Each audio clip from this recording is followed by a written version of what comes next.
Salutations à vous mes frères et sœurs qui avez l'habitude de toujours être au rendez-vous de cette émission. Je n'ai pas honte de l'évangile. Salutations à vous mes frères qui êtes toujours disposés à pouvoir être renseignés de la part de notre Seigneur pour pouvoir vous fortifier dans la foi. Salutations enfin à vous qui êtes toujours rassurés en suivant cette émission parce que plus de l'assurance, on se fortifie dans le Seigneur. Bienvenue chez nous, bienvenue chez vous. Bonsoir pasteur. Bonsoir mon très cher bien-aimé Ventouse. Comment ça va? J'ai loupé ma présentation dans le sens où j'ai toujours dit, sans ignorer que l'hôte principal de cette émission n'est autre que le pasteur Philippe Joly. Bonsoir pasteur. Tu sais... C'est resté un cachet. Oui, effectivement, c'est vrai que c'est resté un cachet. Et bon, tu sais, en réalité, le véritable hôte principal ici, c'est le Saint-Esprit.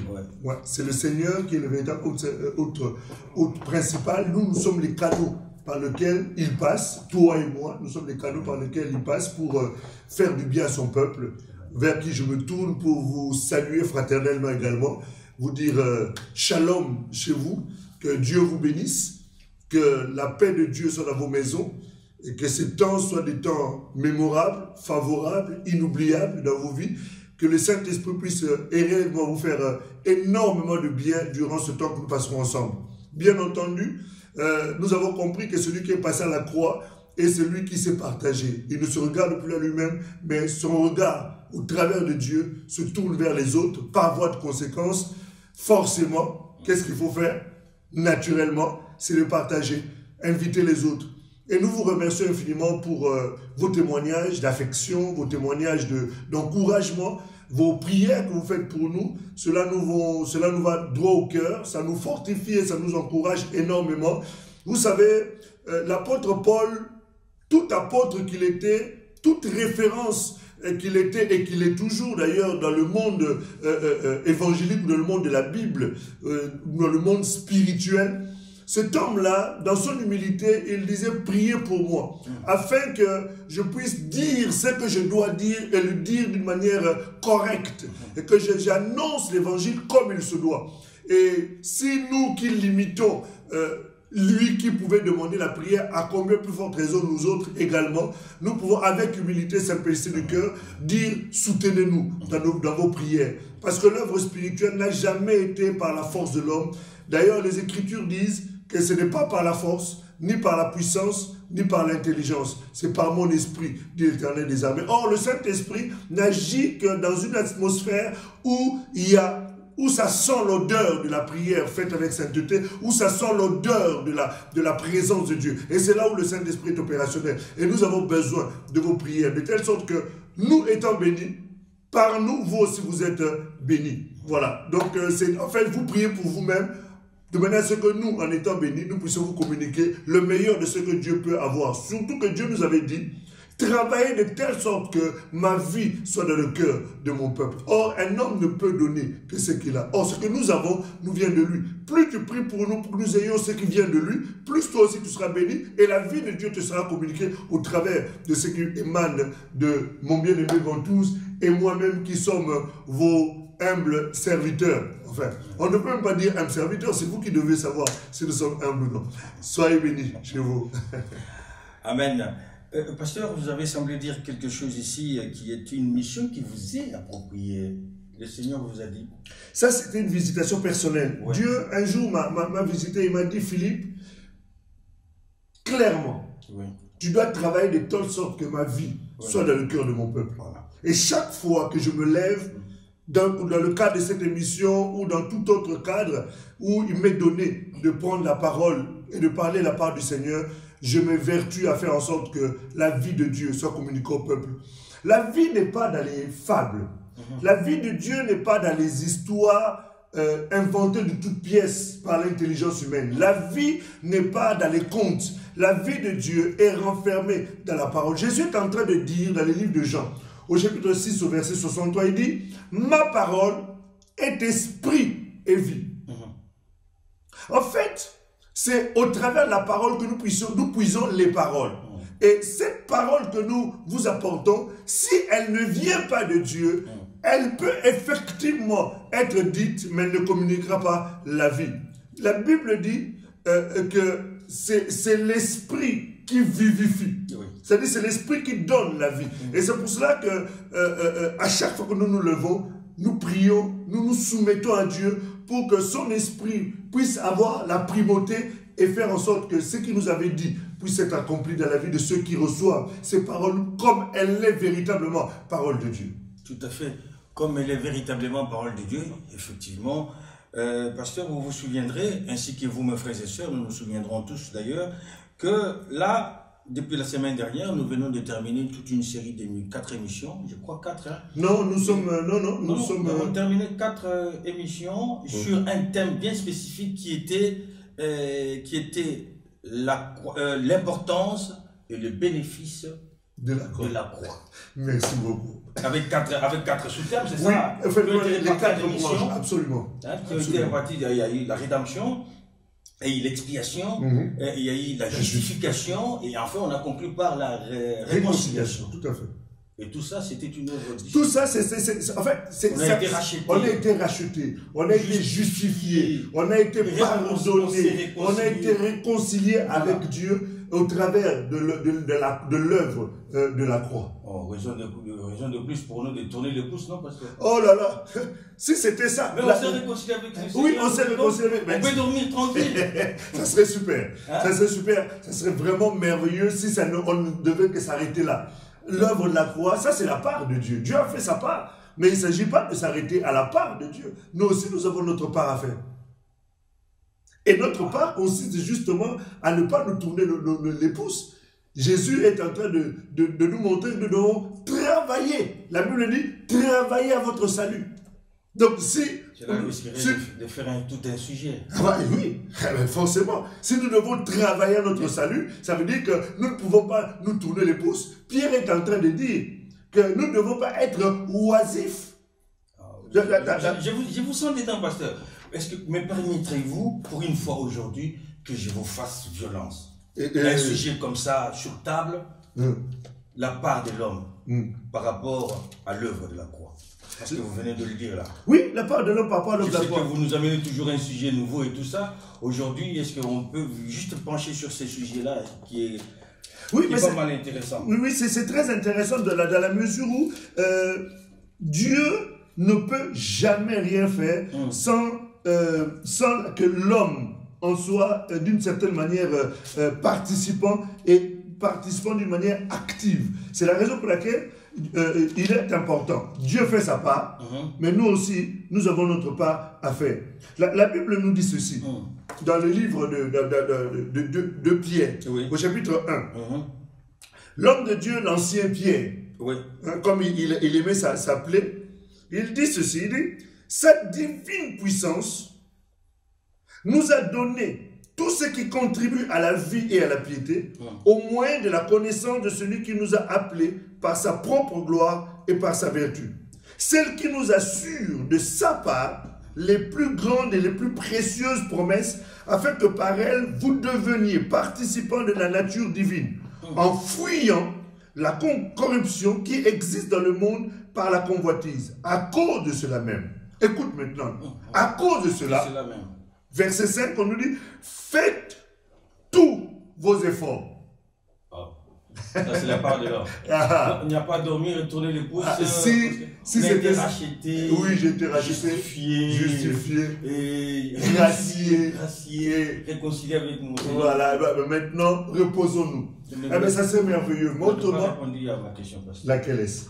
Oui, pouvons-nous en faire tout un sujet aujourd'hui. Mais on va... Je détourne de ce que vous avez prévu. Non. Bon, tu sais, l'Esprit de Dieu aussi nous conduit. Il faut que nous avec votre permission aussi. Non, il n'y a pas de problème.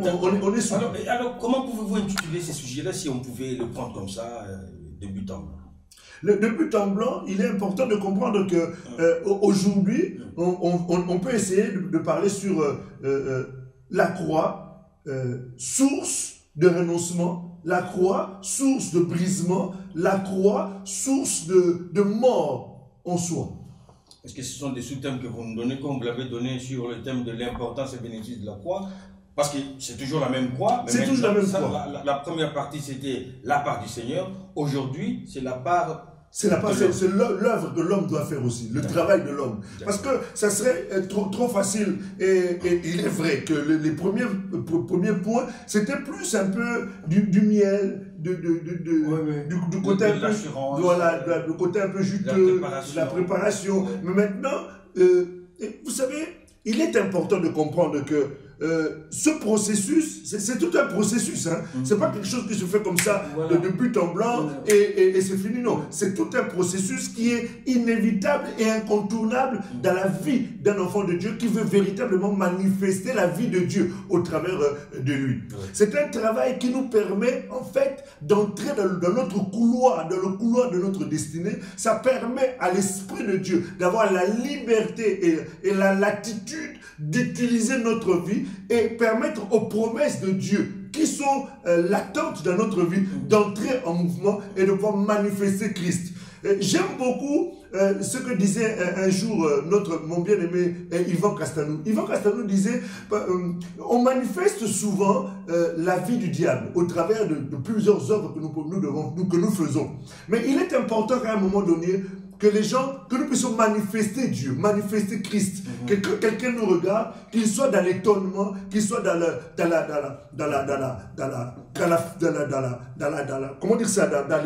l'exaltation, qu'il soit dans l'admiration de voir Dieu au travers d'un être humain. Tu sais, quand on disait, à l'époque, dans les livres des Actes, on disait, les dieux sous forme humaine sont descendus sur la terre. C'est-à-dire qu'au travers de ces hommes, ils étaient en train de voir Dieu. C'est-à-dire qu'ils étaient en train tellement de manifester Christ que les hommes étaient dans l'exaltation, au point où des gens voulaient offrir des holocaustes à ces hommes-là. Pourquoi? Parce que tellement que Christ était manifesté au travers d'eux. Voilà, Dieu s'identifiait. Pourquoi? Qu'est-ce qui faisait que ces gens-là soient ici? Et c'est justement le sujet que nous abordons aujourd'hui. Parce que ces gens-là, c'était des gens qui avaient compris et qui étaient morts en eux-mêmes. C'était des gens qui avaient compris, qui avaient renoncé à leur vie. Ces gens qui avaient compris, qui étaient brisés. Vous savez, mon bien-aimé Ventouze, et vous qui nous suivez, en fait, les vrais problèmes qui se posent aujourd'hui dans les églises, les divisions qu'on rencontre dans les églises, les pasteurs qui se battent dans les églises, les diacres qui se battent dans les églises, les anciens qui font la concurrence avec le pasteur. Il y a des groupes qui se rencontrent, qui font des coalitions pour faire le contrepoids dans l'église, essayer de contrecarrer les orientations que le Saint-Esprit peut donner à son serviteur. Tout ça, c'est le fruit justement ou les conséquences du manque de renoncement à soi, le manque de brisement, le manque de la mort en soi. Toutes ces choses-là, c'est les conséquences. Aujourd'hui, on se rend compte que dans une église, le pasteur prêche, la parole est vraie, elle est authentique, elle vient vraiment du Seigneur. Mais les gens se rencontrent dans un côté pour dire non, nous ne sommes pas d'accord. Pourquoi il doit ceci, cela? Tout ça, c'est le fruit des problèmes, les conséquences de ce sujet que nous voulons aborder ce soir. On se rend compte que dans les églises, la cupidité est entrée au point où tout tourne autour de l'argent. Tout tourne autour de l'argent. Tout tourne autour de l'argent. Pourquoi? Parce qu'il y a un problème crucial du renoncement en soi, un problème crucial de brisement, un problème crucial de mort en soi. Aujourd'hui, on se rend compte que dans les églises, il y a tellement d'hypocrisie, il y a tellement de concurrence, il y a tellement de rivalité. Là, je vous sens déjà rentrer dans les développements. Alors, vous avez dit, d'un côté, l'œuvre de la croix, d'un côté, il y a le Seigneur Jésus-Christ, par l'accord et la recommandation de Dieu Tout-Puissant, qui a réalisé une œuvre de sacrifice. Oui.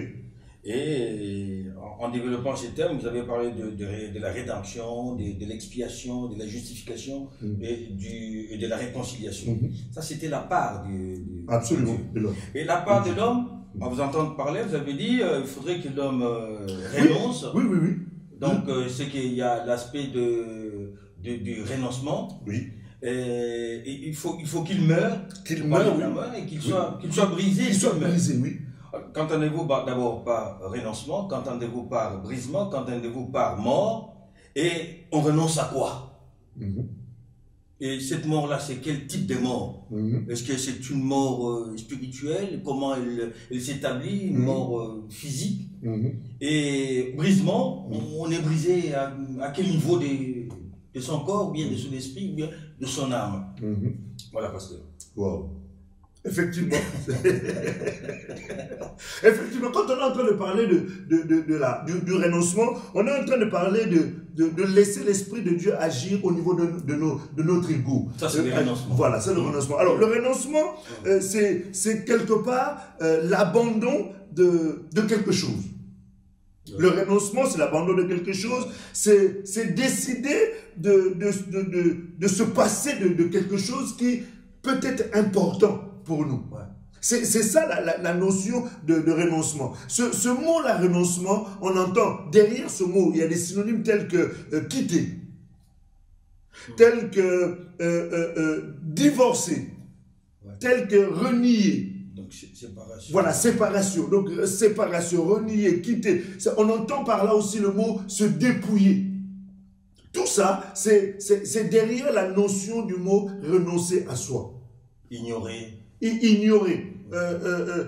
Il y a tellement de synonymes. Alors, tous ces synonymes sont donnés pour permettre à chacun, selon son niveau de compréhension, puisse saisir vers où nous allons, sur quel sujet nous voulons nous étendre un peu. Par rapport au concept renoncement. Absolument, par rapport à la notion du renoncement à soi. Parce qu'il est important que quelqu'un qui ne renonce pas à lui-même, il lui est difficile de pouvoir servir le Seigneur. On peut lire dans la Bible, on peut aller ensemble. Oui.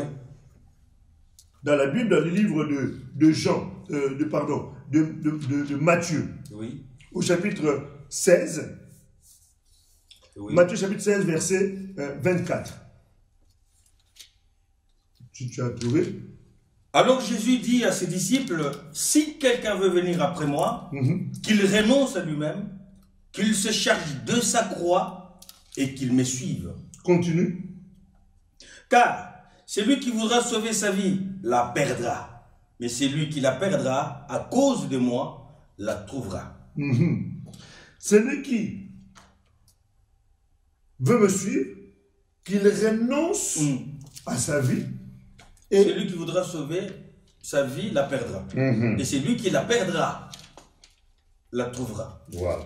Ici, Jésus est en train de dire quelque chose de très, très important en ce qui concerne justement le renoncement.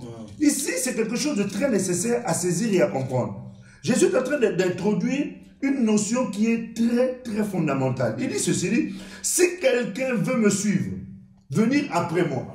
Donc, c'est lui qui a accepté la réconciliation. Celui qui a accepté l'expiation. Celui qui a accepté comment on appelle ça encore l'expiation, le renoncement, la justification. Voilà. Et qui décide de suivre Jésus. Voilà. Parce que tu m'as posé la question. Voilà. Ouais. Jésus a fait sa part. Maintenant, toi, si tu as accepté cette part que j'ai faite, et que tu veux me tourner de pouce comme voilà, et que tu ne veux pas tourner de pouce, si tu veux me suivre maintenant par rapport à tout ce que moi j'ai accompli, voici les conditions dans lesquelles nous allons marcher ensemble. Parce que dans toute relation passée, il faut reconnaître, il y a toujours des conditions, non? Obligatoirement, c'est un contrat. Dans les contrats, il y a toujours des conditions. Tout à fait. Un contrat sans condition, c'est pas un contrat. Ok. Il dit, alors dans ce cas, si celui-là qui veut me suivre, la première des choses que je demande, il doit renoncer à lui-même. Et qu'entendez-vous par renoncer à lui-même? Et qu'il se charge de sa croix, voilà. Et qu'il me suive. Donc nous voyons que Jésus est en train de montrer que lui s'est chargé de la croix à un moment donné, lui, il a porté jusqu'à Golgotha, il a été crucifié dessus, il a accompli les 4 branches que nous avons évoquées tout le long de ces 4 émissions. Maintenant, lui, il demande maintenant que nous aussi, nous puissions renoncer à nous, et nous aussi maintenant, nous devons porter la croix. Or, quand on est en train de parler de porter la croix, on est en train de donner une image, parce que quand on voit Jésus porter la croix, ce n'était pas un moment de rigolade. Voilà. Ce n'était pas un moment de félicité, il avait un chewing-gum dans la bouche, et puis il blaguait. Non. Et voilà, il tenait la croix d'une seule main, et puis d'un autre côté, il tient et il sirote un peu du sirop. Et il regardait les cieux. Voilà. Les royaumes des cieux. Voilà, les doigts en éventail. Ouais. C'était pas comme ça. Non. La croix, c'est synonyme de la mort. La croix, c'est synonyme du renoncement. Pour bien comprendre... C'est synonyme d'endurance. C'est synonyme la croix, c'est synonyme de beaucoup de choses. Énormément de choses. Parce que la croix, en fait, comme on l'avait dit, c'est le centre de beaucoup de choses. Maintenant, pour comprendre la réalité de cela, on va aller dans le livre d'Éphésiens, de Philippiens, au chapitre 2. Parce qu'on a dit tout à l'heure que lorsqu'on parle de la croix, on est en train de parler plutôt du renoncement. On a évoqué un certain nombre de synonymes. On a évoqué le dépouillement, on a évoqué le divorce, le reniement, on a évoqué la notion de l'abandon, on a évoqué toutes ces notions-là. Et on va retrouver un peu certaines pensées dans ce passage. Tout à fait. Philippiens 2. Philippiens au chapitre 2, à partir du verset 5. 5. Ayez en vous les sentiments qui étaient en Jésus-Christ, lequel, existant en forme de Dieu, n'a point regardé comme une proie à arracher d'être égal avec Dieu, mais s'est dépouillé lui-même, en prenant une forme de serviteur, en devenant semblable aux hommes et en ayant paru comme un simple homme. Il s'est humilié lui-même, se rendant obéissant jusqu'à la mort, même jusqu'à la mort de la croix. Waouh! Waouh! Tu vois, ça, on est en train de montrer comment Jésus a enduré la notion du renoncement lui-même. La Bible nous dit que ici, ayez les sentiments qui étaient en Jésus. Et on comprendra ces sentiments-là un peu plus tard, si le Seigneur nous en permet, peut-être pas dans cette émission, peut-être dans les prochaines. Existant en forme de Dieu. On montre déjà qui était cette personne qui était en train de venir et à quoi il a dû lui-même renoncer. On a dit existant en forme de Dieu. C'est-à-dire, il a renoncé sa qualité de Dieu. À sa qualité de divin. Voilà. Il a quitté son trône de gloire. On nous dit que il n'a point regardé comme une proie, comme regardé à son égalité avec Dieu, comme une proie arrachée. C'est-à-dire qu'on nous montre ici qu'il n'a pas regardé le fait qu'il avait toute la gloire, il avait la grandeur, il avait les honneurs, il avait tout ce qu'on pouvait imaginer de ce que Dieu est. Oui. Au-delà de notre petite capacité intellectuelle ou compréhension, Dieu est au-delà de cela. Nous imaginons Dieu selon ce que nous lisons. Voilà. Mais Dieu est au-delà de ce que nous lisons. Amen. Dieu est au-delà de ce que nous imaginons. Quelquefois, je lis la Bible et je me rends compte, on dit que Dieu tient dans le creux de sa main l'univers. Alors je me dis, mais quelle est la taille de cette main-là? Quand je regarde l'univers, jusque-là, on n'en connaît pas encore la grandeur et la mesure. C'est déjà, là, vous dites la taille de la main. Voilà, de sa main. La main n'est qu'une partie du corps. Quelle est la taille de Dieu? Quelle est la taille de Dieu? On nous dit, il est assis sur son trône et le pan de sa robe remplit l'univers. Alors je me dis, lui, il est assis et le pan de sa robe. On essaie un peu de comprendre comment il peut être. Et David dit, Dieu est grand et sa grandeur nous échappe. Et effectivement, ça nous échappe. Maintenant, on nous dit, ce Dieu-là, c'est Jésus-là. Voilà. Il n'a pas regardé comme une... Il existe en forme de Dieu. Il n'a pas regardé. C'était déjà un gain pour lui. Mais qu'est-ce qu'il avait besoin de venir ici? Ce n'est pas la croix qui pouvait l'amener là, il y était déjà. C'est-à-dire qu'on nous montre quel est le niveau du renoncement que lui a opéré. Et ce que j'aime ici, c'est que... en contrepartie, il n'avait rien à perdre. Mais il n'avait rien à gagner non plus, parce qu'il avait déjà tout. Il n'avait rien à perdre, il n'avait rien à gagner. Si tout ça, c'est alléluia. Alléluia. Si alléluia. C'est la manifestation de l'amour mis à un niveau le plus élevé, j'aime dire, mis à son comble. Et Dieu l'a manifesté au travers de cela. Il n'a pas regardé le fait d'être Dieu qu'il était, d'avoir la gloire, la soumission de l'univers. Il n'a pas regardé. La Bible dit, il n'a pas regardé ça comme une proie rachetée, comme quelque chose qui pouvait se disputer. Accueilli par mérite. Voilà. Et maintenant, on nous dit, au verset 7, et c'est le verset que j'aime beaucoup et qui nous introduit justement dans notre sujet. Il dit, il s'est dépouillé lui-même. Lui-même. Renoncement. Exactement. Or, quand on dit il s'est dépouillé lui-même, c'est-à-dire il a renoncé à tout ce qui faisait de lui ce qu'il était. Voilà. Et tout cela pourquoi? En d'autres termes, si comme ça,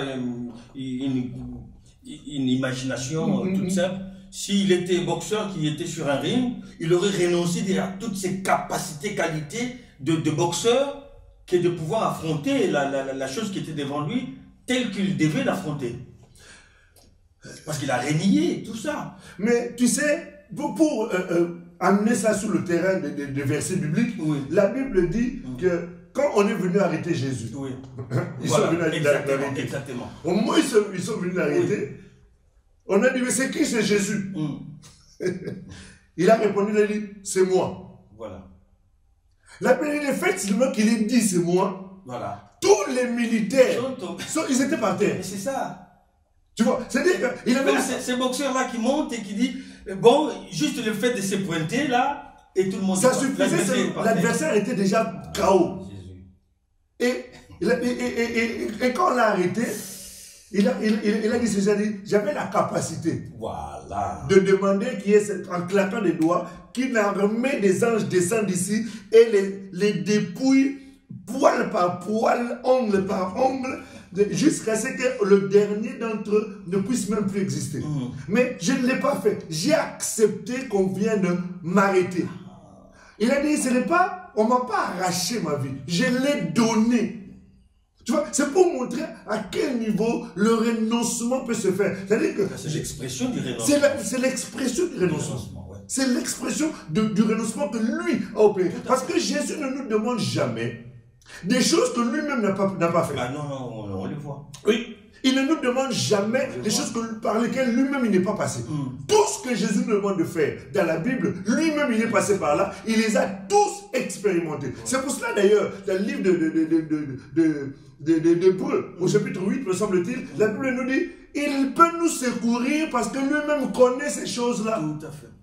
Tu vois, il peut d'autant mieux nous secourir. Donc c'est pour dire que quand Jésus nous demande de renoncer à nous-mêmes, rien n'est nouveau. Rien n'est nouveau pour lui, c'est normal, il est passé par là. Il a renoncé à quoi? Il a renoncé à la gloire, il a renoncé à sa grandeur, à sa puissance, à sa notoriété. Il a pris toutes ces choses, il s'est dépouillé. C'est comme si quelqu'un avait des vêtements royaux, il les a enlevés pour mettre des guenilles.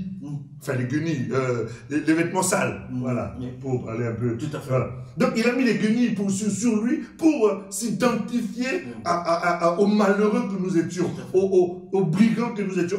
Et ce qui est merveilleux encore, nous dit, et il s'est dépouillé lui-même en prenant une forme de serviteur.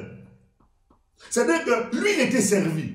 Dieu n'a jamais servi qui que ce soit. C'est lui qui est servi. Il est servi par les anges, il est servi par tout. Servi par sa puissance, servi par sa gloire, servi par tout ce qui émane de lui, est à son service. Tu vois? Mais maintenant, ce Dieu à qui on doit rendre le service, il s'est dépouillé, il a pris la forme d'un serviteur. Or, quand on parle de serviteur, un serviteur, c'est celui à qui on donne des ordres. Tout à fait. Va faire ceci, va faire cela. Et le serviteur est dans l'obligation de faire ce que son maître est en train de dire. C'est-à-dire, on est en train de montrer à quel niveau Jésus s'est dépouillé. Il a renoncé. Il a renoncé à ce qu'il était.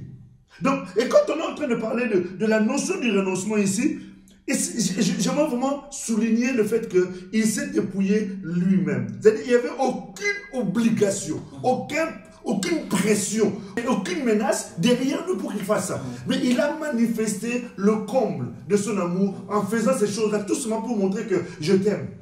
Toi qui me suis, et qui est appelé à passer par le renoncement. Le renoncement, on ne le fait pas parce qu'on veut quelque chose. On ne le fait pas parce qu'on désire quelque chose. C'est un acte d'amour. C'est la manifestation de notre amour à son égard. La Bible dit, parce qu'il m'a aimé. Et la façon de m'aimer, c'est de laisser son trône de gloire, c'est de laisser tout ce qui faisait de lui ce qu'il était. Il a mis toutes ces choses de côté pour s'identifier à moi et venir sur la terre, comme on l'a vu dans les 4 émissions. Maintenant, le fait que lui se soit dépouillé, il te demande à toi aussi de te dépouiller. Il te demande à toi aussi de renier ta propre vie, de renier ta propre personne. Et la Bible est très très claire là-dessus. Et il a pris la forme de en devenant semblable aux hommes. Et il a paru comme un vrai homme. Un vrai homme. C'est-à-dire quelqu'un qui pouvait avoir faim, qui pouvait avoir soif, qui pouvait être fatigué. Et dans la Bible, on peut vous prendre des exemples dans tous les endroits où, où Jésus était un être humain comme n'importe quel être humain, où il pouvait pleurer, où il pouvait être triste parce qu'il a perdu un ami. Voilà, des postures complètement humaines. Mais tout ça, c'était toujours une façon de se dépouiller, de renoncer à lui ce qu'il était, parce que Dieu n'a pas faim. Donc voilà. Dieu n'est jamais fatigué. Dieu ne pleure pas. Dieu n'a pas enfin, bref. C'est lui qui a appelé toutes choses à l'existence. Exactement. Donc c'est pour nous montrer qu'il s'est vraiment dépouillé et il s'est humilié. Or, le renoncement, c'est la manifestation de l'humilité. D'accord. Ne peut renoncer à lui-même que celui qui a une posture d'humilité. Renoncer, et après il ajoute. Et ensuite, il ajoute ce charge. Il nous recommandait de nous. Maintenant, il nous demande, après qu'on soit renoncé, qu'on porte sa croix.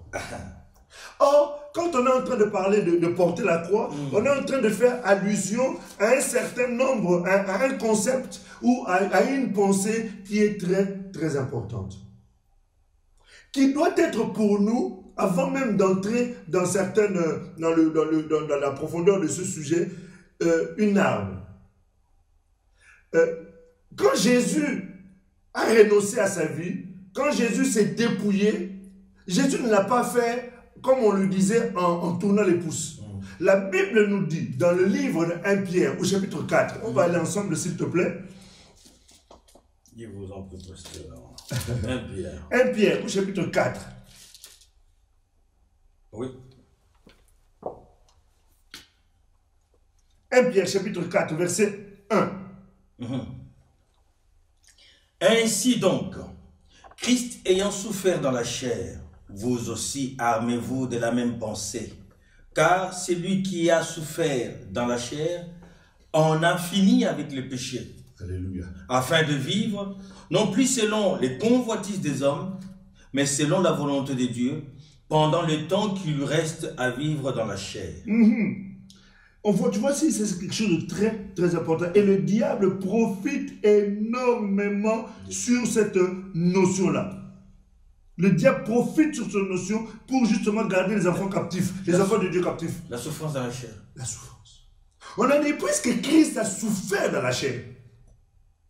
Parce que quand on est en train de parler ici du dépouillement, de la mort, du renoncement à lui-même, ce n'était pas une partie de plaisir. Christ a souffert dans la chair.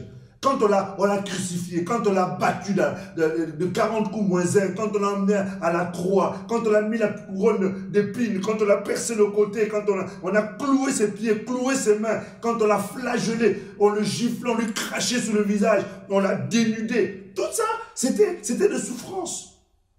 On l'a vu la dernière fois dans le livre d'Ésaïe, chapitre 53, qui ne méritait même pas. Si ce n'était que par sa seule. La Bible dit que lui, le juste, il a souffert pour l'injuste.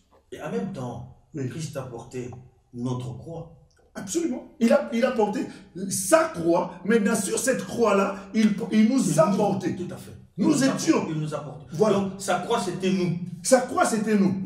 Maintenant, nous aussi, on nous appelle maintenant à porter aussi notre croix. Mais or, celui qui doit porter la croix de Christ aujourd'hui ne peut pas porter cette croix si, dans un premier temps, cette personne-là n'a pas dans son esprit la pensée de la souffrance. Voilà.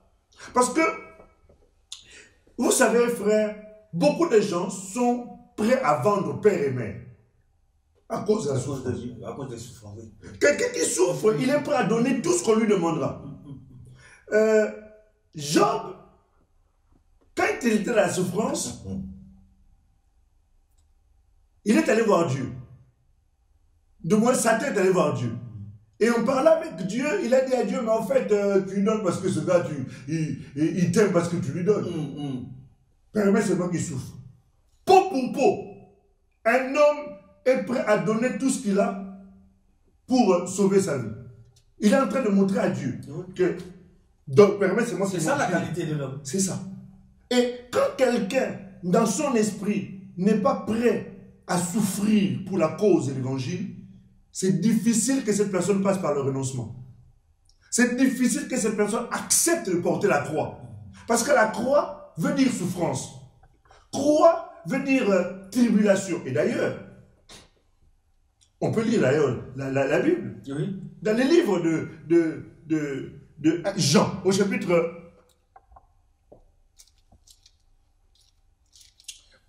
Jean chapitre 16.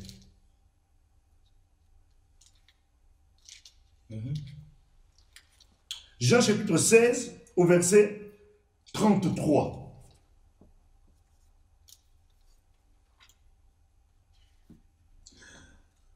Je vous ai dit ces choses afin que vous ayez la paix en moi. Vous aurez des tribulations dans le monde, mais prenez courage. J'ai vaincu le monde. Jésus est en train de dire ceci, dit que je vous ai dit ces choses afin que vous ayez la paix en moi.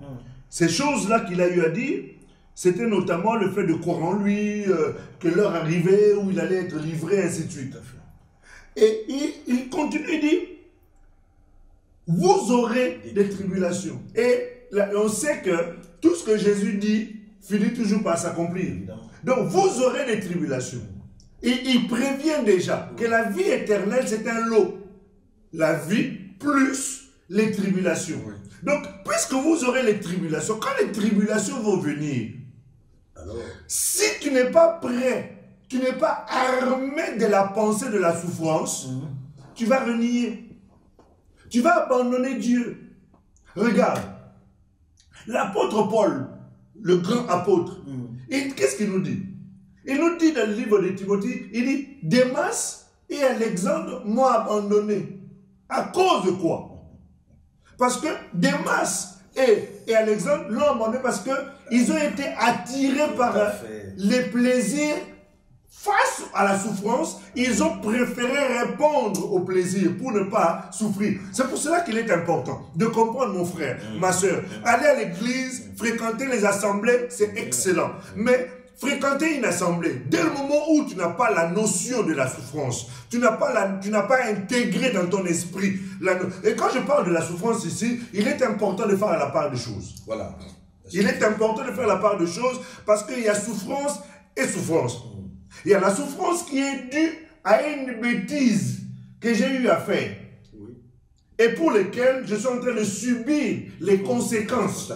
Je ne parle pas de cette souffrance-là. Tu as été volé. On t'arrête, tu es en prison, tu dis que non, je souffre à cause de Christ. Tu ne souffres pas à cause de Christ. Là, tu souffres à cause de tes propres bêtises parce que tu as été faire n'importe quoi et tu te retrouves en prison. Tu as été volé dans un magasin, on t'arrête, tu te retrouves en prison. Ce n'est pas Christ. Ça, ce n'est pas une souffrance dont nous sommes en train de parler ici. Ce n'est pas de cette arme-là que nous parlons. Nous parlons de la souffrance à cause de l'évangile. La Bible nous dit, si vous êtes persécuté à cause de l'évangile, j'ai bien dit à cause de l'évangile. Je prends un exemple. Moi, j'étais musulman. Oui. J'ai grandi, on m'a baptisé musulman. Oui. Le jour où je suis allé dire à mon père que papa, je renonce à la foi musulmane, j'ai accepté Jésus comme mon Seigneur et mon Sauveur. Mon père m'a dit comme ça entre quatre yeux. Il a dit à partir d'aujourd'hui, tu n'es plus mon fils. Je te considère que je ne suis plus ton père. Pour moi, tu n'existes plus. Je n'ai jamais eu quelqu'un qui était né de moi qui porterait ton identité. À partir d'aujourd'hui, je ne te connais plus. Et tu ne me connais plus non plus. Tu m'as humilié, tu m'as déshonoré parce que tu as choisi de suivre Jésus. Voilà les souffrances dont nous parlons. C'est-à-dire que je n'ai rien fait de mal. Parce que j'aime Jésus. Parce que j'ai fait le choix de suivre Jésus. Et ça, il ne faut pas forcément avoir renoncé à la foi musulmane.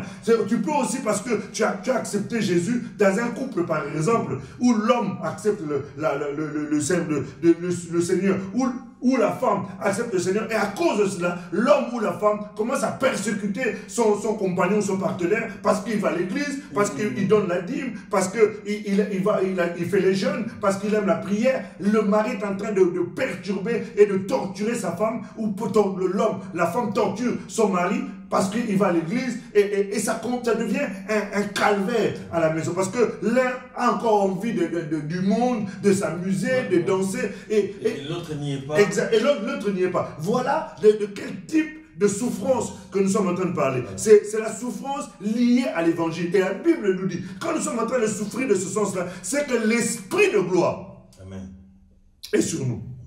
Tu vois, et c'est dans cette dimension-là que nous sommes en train d'avancer. Cette souffrance-là, c'est l'expression même du renoncement pratique. La souffrance, c'est l'expression du renoncement. Parce que là, quand on est en train de renoncer, on est en train de prendre des attitudes et des comportements qui vont faire en sorte que ceux qui sont en face de nous peuvent commencer à se moquer de nous, peuvent commencer à nous faire du mal, peuvent commencer à nous combattre physiquement. Tout comme nous pouvons être privés de certains biens parce que nous n'avons pas voulu participer à une corruption. Par exemple, une femme qui a toujours vécu, bon, on reviendra sur certains exemples, une femme qui a toujours vécu dans la prostitution, ou les hommes d'ailleurs, qui a toujours vécu dans la prostitution et qui vit de cela. On lui paye sa carte orange, on lui paye ses vêtements, on lui paye son loyer. C'est-à-dire que tout sort de là. Elle est entretenue par la prostitution. Voilà. Et que cette femme aujourd'hui renonce, ou cet homme renonce à cette vie-là. Mais il faut accepter la souffrance. De manquer la carte bleue. De manquer la carte bleue, la carte orange, ça c'est à notre époque ça. Le Navigo, parce qu'aujourd'hui c'est Navigo. Navigo c'est une carte de transport. Hein. Oui. C'est une carte de transport en France. Donc ailleurs, il y a aussi des cartes de transport. Voilà. Donc manquer la carte de transport, qui va payer ton loyer, qui va t'habiller. C'est-à-dire tu te retrouves dans une situation où tout était tellement facile. Et du jour au lendemain, à cause de l'évangile, à cause de la croix, tu renonces à ces choses-là. Et le fait d'y renoncer, tu te retrouves maintenant sans rien. Plus de béquilles, plus personne pour venir te venir en aide. Tu ne veux plus cette vie-là de corruption, cette vie de prostitution, de facilité. Tu renonces à ces choses-là. Et le fait d'y renoncer, qu'est-ce qui va se passer? C'est que tu vas souffrir. Ah bah oui. Mais si tu n'es pas prêt à souffrir, tu sais quoi? Pendant un mois, tu vas dire non, pour Jésus, pour Jésus. Et au bout d'un mois, tu vas appeler la personne et dire, toi aussi, hein, toi, je ne peux pas faire un peu de cinéma, toi aussi, parce que j'ai dit que je ne voulais plus, tu ne m'appelles plus. Est-ce que tu comprends? Tu vois, et c'est ça, en fait, qui fait qu'on se retrouve. C'est pour ça que j'ai voulu me mettre un préalable à cela. Tu sais, l'apôtre Paul est en train de dire ceci. Dans le livre de Romains, au chapitre 8. Allons-y un peu ensemble. Tu sais, c'est quelque chose de très très important. Parce qu'aujourd'hui, beaucoup de couples souffrent. Beaucoup de couples divorcent. Beaucoup de couples sont dans les conflits. Tout ça, c'est quoi? C'est aussi la conséquence du manque de renoncement. C'est le manque de dépouillement. C'est le manque de la mort en soi, c'est le manque du brisement. Aujourd'hui, beaucoup de couples se disloquent, beaucoup de gens divorcent à cause du fait que les gens ne sont pas morts. L'homme et la femme sont trop vivants. Ils n'ont pas renoncé à l'orgueil, ils n'ont pas renoncé à leur propre moi, à leur ego, à leur mauvaise pensée. Ce qui fait que quand l'homme veut agir ou la femme veut agir, la nature humaine se lève parce que le renoncement, c'est renoncer à la chair. Tout à fait.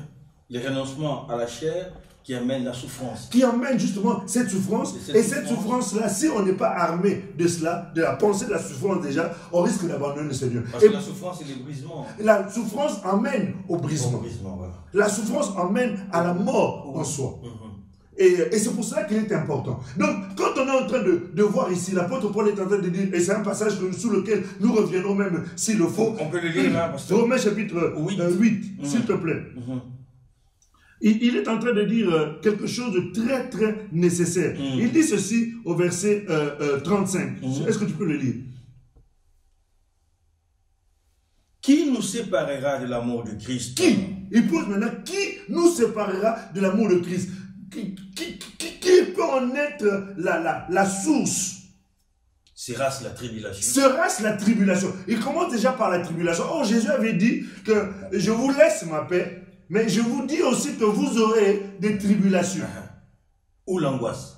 L'angoisse. Ou la persécution. Ou la persécution. Et la persécution, elle peut venir de notre propre maison, de la part de nos femmes, de nos enfants, de la part de nos collègues de travail, de la part même des membres de l'église. Ils peuvent nous persécuter. Même le pasteur de l'église peut persécuter aussi les chrétiens lorsqu'ils ne donnent pas les dîmes. Ou la faim. Ou la faim. C'est-à-dire la faim, c'est le manque. Ou la nudité. Ou la nudité, c'est le manque. Ou le péril. Ou le péril, c'est les difficultés auxquelles on peut être confronté au quotidien. Ou l'épée. Ou l'épée, c'est-à-dire le combat qu'on peut avoir. Parce que là, on parle de la dimension naturelle, mais aussi la dimension spirituelle. Quand on parle de l'épée, ce n'est pas seulement l'épée en tant qu'arme physique, c'est l'épée aussi dans la dimension spirituelle. Parce que l'épée, c'est une arme spirituelle que nous avons pour combattre, selon Ephésiens 6, mais l'épée aussi vient aussi de l'ennemi qui l'utilise pour nous combattre. Tu vois? Quel sujet? Oui, c'est un sujet très intéressant. Et comment pouvez-vous, en 2-3 mots, ramasser tout En 2-3 mots, ce que nous voulons dire ce soir, mon frère, ma soeur, c'est que nous sommes en train d'introduire quelque chose qui est très nécessaire et très important pour nous. Nous avons montré les 4 branches de la croix par rapport aux bénéfices et à son importance de la part de Dieu vis-à-vis de nous. Maintenant, Dieu ne nous demande pas seulement de prendre sa part, sans que nous aussi nous mettions la nôtre. Parce que dans la volonté de Dieu, et que nous puissions devenir des partenaires, la volonté de Dieu, nous puissions devenir des collaborateurs. La Bible dit, nous sommes ouvriers avec Dieu. C'est-à-dire que nous travaillons en collaboration avec lui. Or, pour travailler en collaboration avec Dieu, le Seigneur nous montre que si quelqu'un veut le suivre, parce que toi, tu veux désormais travailler en partenariat avec lui, il faut maintenant que toi aussi, tu puisses renoncer à toi-même et ensuite se charger de ta croix. Or, pour renoncer à soi-même et se charger de la croix, nous avons mis un préalable, à savoir être armé de la souffrance. Pourquoi? Parce que Jésus a commencé lui-même d'abord par renoncer à lui. Et pour renoncer à lui, on a vu quelles étaient les conséquences de toutes ces choses-là. Et maintenant, pour que nous puissions porter notre croix, il faut que nous ayons aussi la même pensée. On a dit, puisque Christ a souffert dans la chair, vous aussi, armez-vous de cette pensée. C'est une arme. Quand le diable viendra, il ne pourra pas te déstabiliser parce qu'il te trouvera déjà armé. S'il ne vient pas par la tribulation, par la faim, par le péril, le manque, il ne peut pas te déstabiliser parce que tu es déjà armé de cette pensée-là et il ne peut pas t'abattre. C'est pour cela ce soir, aller à l'église, c'est une bonne chose. Accepter Jésus, c'est excellent. Tu as fait le meilleur choix de ta vie. Mais accepter Jésus et être oisif, non. Accepter Jésus et travailler à son salut, oui. Et pour travailler à son salut, Jésus nous demande que nous puissions le faire. De la même manière que lui-même s'est dépouillé, il attend aussi que toi aussi, tu prennes la décision de te dépouiller. Or, pour te dépouiller, ça demande quoi? L'humilité, accepter que le Seigneur puisse enfin mettre la main sur toi et commencer à te conduire. Le renoncement à soi, c'est aussi l'image où Jésus dit à Pierre, Pierre, quand tu étais jeune, tu allais là où tu voulais.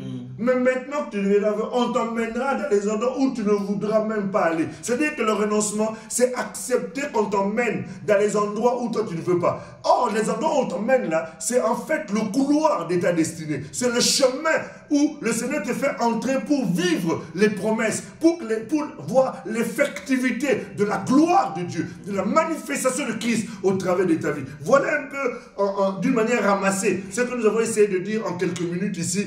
Et ce soir, notre désir, notre souci, notre fardeau est que, en ayant écouté ces choses, que tu ailles dans ta chambre, que tu te mettes à genoux, dire, Seigneur, si je suis dans cette situation dans laquelle je suis, c'est parce que je veux encore vivre. Or, il faut que j'accepte de mourir. C'est même si je suis dans cette situation, c'est parce que je ne veux pas être brisé. Or, il faut que je sois brisé. C'est même si je suis dans cette situation, c'est parce que je ne veux pas renoncer. Jésus dit, il renonçait à toi-même.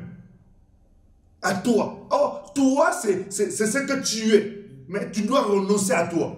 Et si tu renonces à toi, ça veut dire que ce n'est plus toi qui vas commencer à vivre, c'est quelqu'un d'autre. Amen. Comme dirait Paul. Exactement, la Galate 2:20.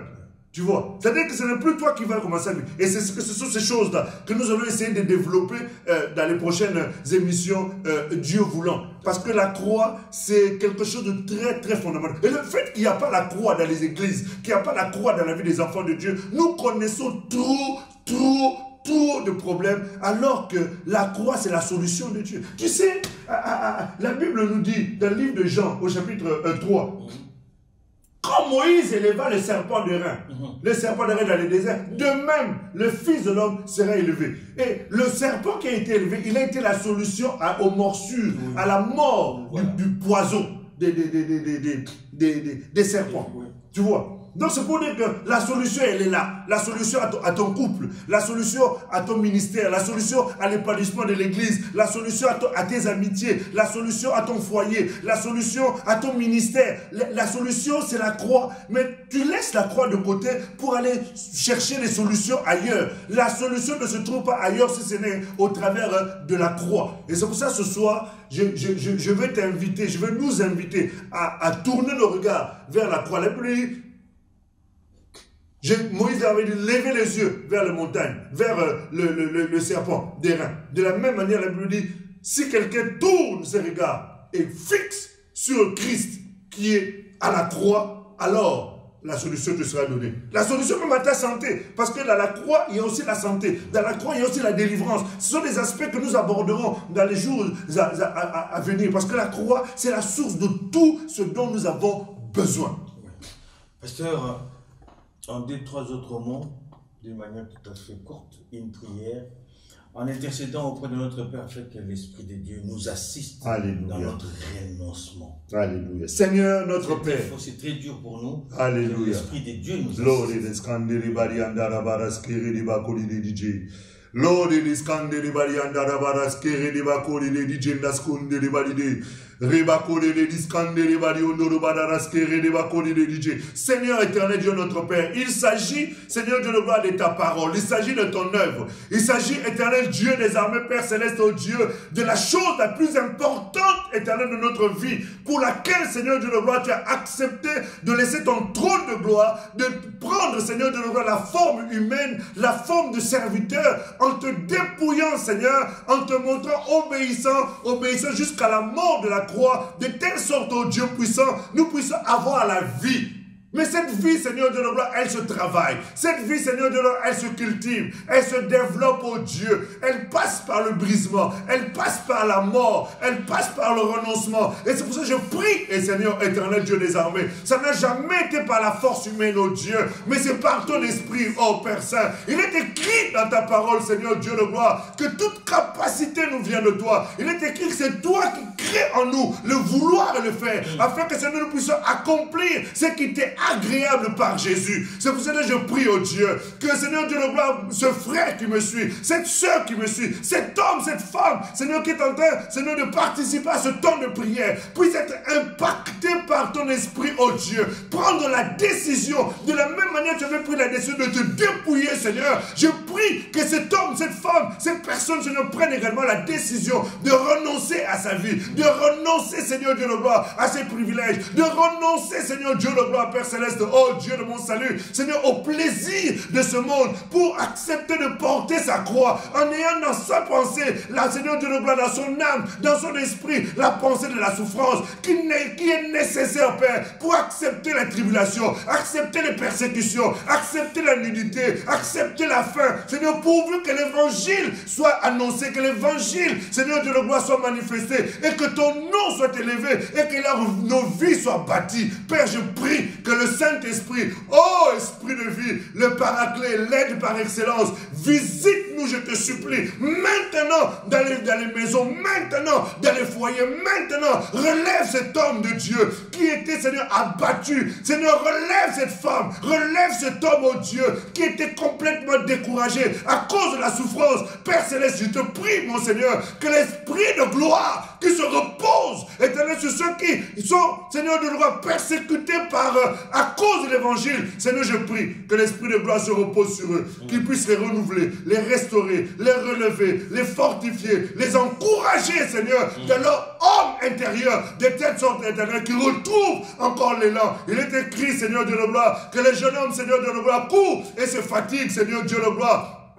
Mais ceux qui se confient à l'Éternel renouvellent leur force. Que la puissance de ton esprit renouvelle la force. Communique, Seigneur Dieu de gloire, la puissance du buffle, Seigneur Dieu de gloire, afin que chacun se lève, Éternel, et pour la cause de l'évangile, qu'il puisse accepter de marcher avec toi. Mon âme célèbre, élève, glorifie et magnifie celui qui vit et règne à jamais, celui qui est assis sur son trône et dont les pans de la robe remplissent l'univers, le Dieu puissant et redoutable, devant qui rien n'est impossible. Oh, je bénis ton Saint, glorieux et merveilleux nom. Merci, Seigneur, pour ton esprit qui est opérationnel maintenant dans les vies, Seigneur éternel, Dieu des armées. À toi toute la révérence, la reconnaissance et l'honneur, dans le nom précieux de celui qui a vaincu, Christ roi, notre Seigneur et de Dieu vivant et glorieux. En ton nom, Seigneur. Alléluia. Merci, Seigneur.